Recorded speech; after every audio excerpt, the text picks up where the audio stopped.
أنجلس هي مدينة المشاهير وصناعة السينما علشان فيها منطقة هوليوود، وهي أكبر مدينة لصناعة السينما في العالم.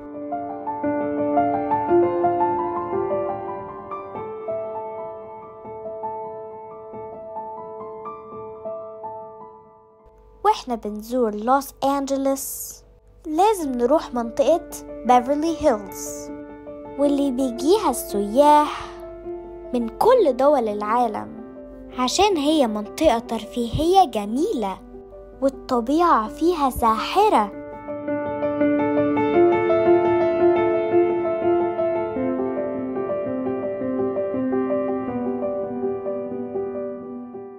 وطبعا يا أصحابي كلنا متشوقين نروح ديزني لاند، المكان اللي بيحب يروحوا الكبار والصغيرين، وهناك بنقابل الشخصيات الكرتونية اللي كلنا بنحبها زي ميكي ماوس مثلا.